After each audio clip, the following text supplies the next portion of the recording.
Today's topic is probability multiplication rule.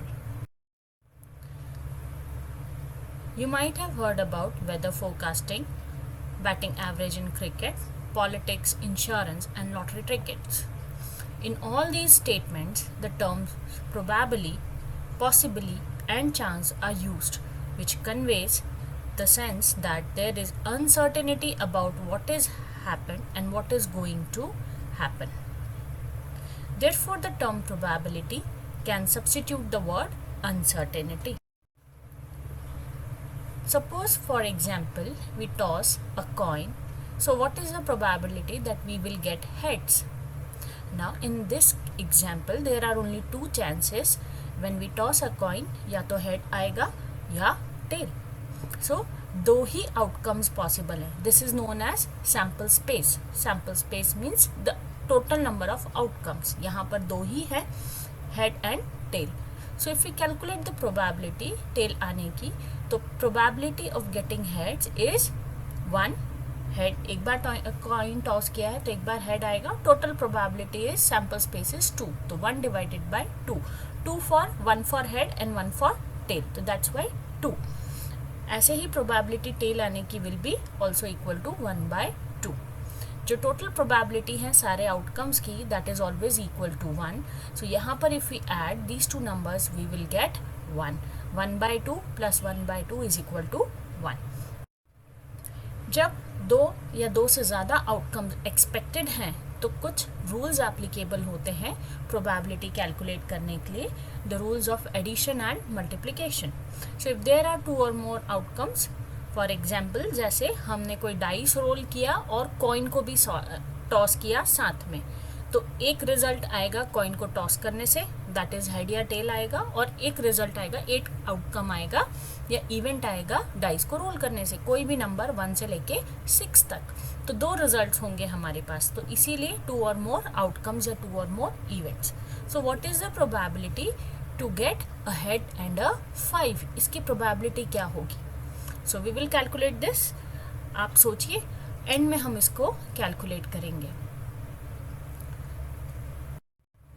So probability rules यहाँ पर applicable होते हैं. There are rules for addition and there rules of multiplication. Addition rules applicable होते हैं mutually exclusive events पर and mutually non exclusive events पर. Multiplication का rule applicable है इंडिपेंडेंट एंड डिपेंडेंट इवेंट्स पर. इनकी डिटेल्स हम आगे पढ़ते हैं. सो व्हेन देयर आर 2 और मोर आउटकम्स, तो हमें उनकी हैपनिंग को कैलकुलेट करना पड़ेगा और इवेंट्स को देखना पड़ेगा. तो इवेंट्स 4 तरीके के हो सकते हैं. Independent event, each event is not affected by other event. Independent event, दो जो अलग अलग आउटकम्स हैं वो एक दूसरे से अफेक्ट नहीं होते हैं. डिपेंडेंट, एक का आउटकम दूसरे के आउटकम पर डिपेंड करता है. म्यूचुअली एक्सक्लूसिव इवेंट्स, इवेंट्स वो इवेंट्स जो एक साथ नहीं हो रहे हैं तब हम उन्हें म्यूचुअली एक्सक्लूसिव बोलते हैं. म्यूचुअली नॉन एक्सक्लूसिव इवेंट्स वो जहाँ पर जिनमें एटलीस्ट एक रिजल्ट, एक आउटकम कॉमन होता है और होते एक ही टाइम पर है. ठीक है, करता है. यहाँ पर हम क्वेश्चन में you will find multiplication theorem कब लगानी है उसे फाइंड आउट करने के लिए आप क्वेश्चन में देखें कि एंड लिखा है क्या. जैसे हमने फर्स्ट क्वेश्चन पूछा था, if we roll a dice and toss a coin, तो and it says and. So वहाँ पर हम मल्टीप्लिकेशन थ्योरम यूज़ करेंगे. तो if 2 events are happening at the same time, एक ही वक्त पर दो अलग अलग इवेंट्स हो रही हैं, तो वहाँ पर हम उनकी प्रोबेबिलिटी को मल्टीप्लाई करेंगे. हमने एक साथ डाइस भी रोल किया और कॉइन भी टॉस किया. ओके, सो क्वेश्चन में you will find a word and. Okay, so from that we will find कि हमें मल्टीप्लाई करना है या मल्टीप्लिकेशन थ्योरम यूज़ करना है. एंड के लिए we use the symbol this, that is n के जैसा, दैट इज इंटरसेक्शन सिंबल बोलते हैं.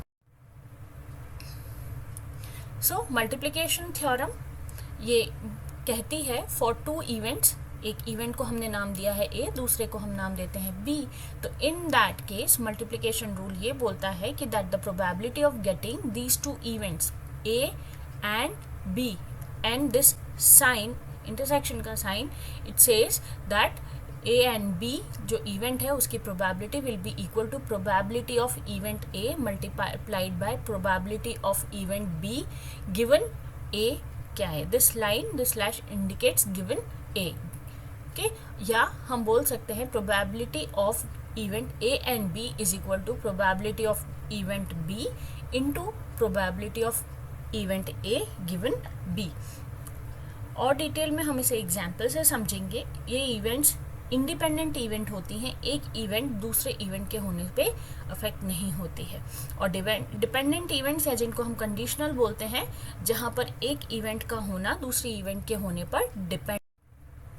सो इंडिपेंडेंट इवेंट्स क्या हैं? Events are said to be independent जब happening of one event does not depend on the happening or non happening of the other event. Event A का होना या न होना इवेंट B के होने या न होने पर निर्भर नहीं करता है. For example, the event of getting a queen while drawing a card for the first time. हमने कार्ड का एक डेक लिया, उसमें से हमने एक कार्ड निकाला, एक पत्ता निकाला और हमने एक्सपेक्ट किया कि क्वीन आए. तो क्वीन के आने की प्रोबेबिलिटी क्या है? ये पहला इवेंट हुआ. पहली बार कार्ड के डेक में से कार्ड निकालने पर क्वीन के आने की प्रोबेबिलिटी क्या है? ये फर्स्ट टाइम. ठीक है, तो ये हमारी इवेंट ए है. फिर उस कार्ड को हमने वापस रख दिया उस डेक में और फिर से दूसरी बार एक पत्ता निकाला. ठीक है, अब दूसरी बार भी क्वीन आने की प्रोबेबिलिटी क्या है? तो यहाँ पर हम एक्सपेक्ट कर रहे हैं क्वीन एंड क्वीन, दो अलग अलग इवेंट हो रही हैं. और ठीक है, और इवेंट ए और बी के होने में एक दूसरे में कोई इफेक्ट नहीं है क्योंकि हम कार्ड को वापस रख रहे हैं. सो जैसे बायोलॉजिकल एग्जाम्पल अगर हम लें तो किसी फैमिली में पहली बार बेटा होने के चांसेस क्या हैं और दूसरी बार भी बेटे होने के चांसेस क्या है, या पहली बार अगर बेटी हुई है तो दूसरी बार बेटे होने के चांसेस क्या हैं, दैट कम्स अंडर इंडिपेंडेंट. तो इसे कैसे कैलकुलेट करेंगे? तो हमारा क्वेश्चन है to get a queen and queen of cards from a stack of playing cards, और हम कार्ड को वापस रख रहे हैं. तो हम यहाँ पर प्रोबेबिलिटी की बात करते हैं. तो probability of getting a queen, तो फर्स्ट टाइम हमने डेक में से 52 कार्ड्स होते हैं, उसमें से एक क्वीन निकालनी है.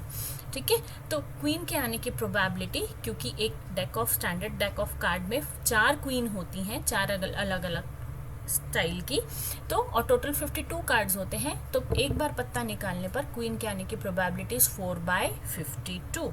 ठीक है, अब हमने उस कार्ड को वापस रख दिया तो उस डेक में वापस से 52 कार्ड्स हैं. अब हम दूसरी बार पत्ता निकाल रहे हैं तो इस बार भी क्वीन के आने की प्रोबेबिलिटी इस 4/52. यहाँ पर हमने उस कार्ड को वापस रखा है डेक में, ये बात ध्यान रखने की है. ठीक है, तो अब हमने 52 कार्ड्स वापस हो गए और फिर से हमने शफल किया और उसमें से एक कार्ड निकाला, तो फिर से क्वीन के आने की प्रोबेबिलिटी इस 4/52. अब इन दोनों प्रोबेबिलिटीज़ को अगर हम ऐड करें और हम ये देखें कि दो कार्ड में के डेक में से हम 2 बार कार्ड्स निकाल रहे हैं, तो क्वीन और उसके बाद फिर से क्वीन आने की प्रोबेबिलिटी क्या होगी? तो the probability of getting a queen and queen, यहाँ पर हम कार्ड को वापस रख रहे हैं डेक में, इसलिए 4/52 into 4/52 is equal to 16/52 is the probability. यहाँ पर हमने मल्टीप्लिकेशन थ्योरम का यूज़ किया. Probability of event A getting first queen is 4/52 into probability of getting queen second time is also 4/52. इसको मल्टीप्लाई किया तो टोटल प्रोबेबिलिटी हुई 16/52.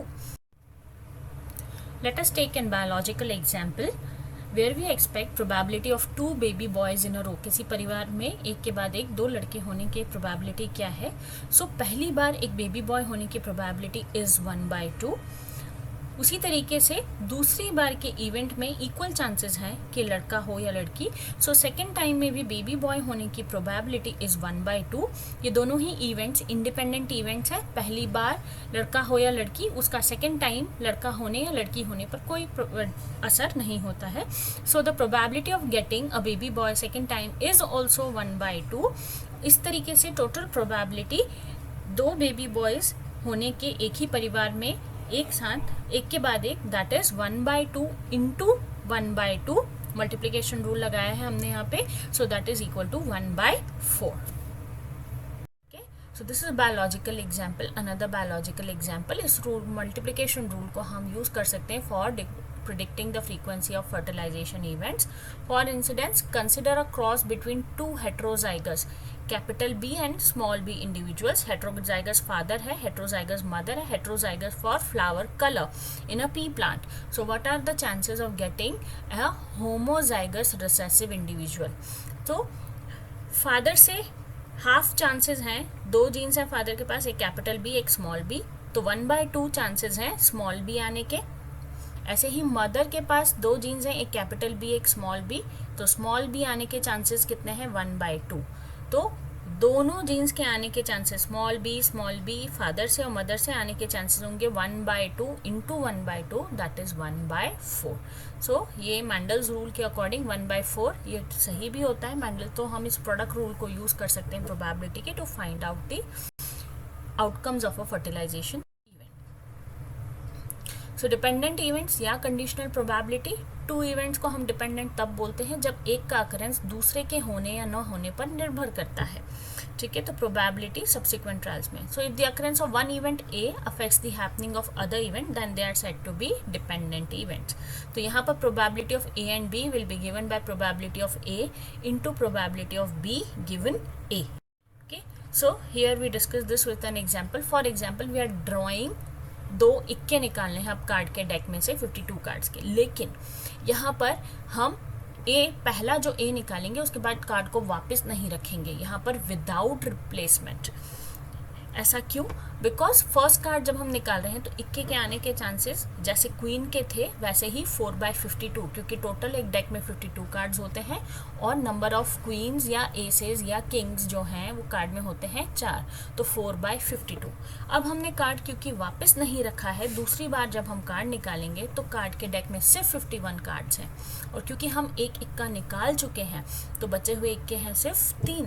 तो सेकेंड टाइम इक्के के आने की प्रोबेबिलिटी इज 3/51. तो प्रोबेबिलिटी ऑफ बी गिवन ए दिया हुआ है दैट इज 3/51 वो इक्का. ठीक है, अब दोनों की प्रोबेबिलिटी दोनों टाइम ए से आने की probability of A and B is probability of A into probability of B given A. तो 4/52 इंटू 3/51. यहाँ पर हमने कार्ड रिप्लेस नहीं किया इसलिए सेकेंड टाइम प्रोबेबिलिटी चेंज हो गई. ठीक है, that's why this is dependent event. Second time की प्रोबेबिलिटी डिपेंड कर रही है फर्स्ट टाइम के रिजल्ट पर.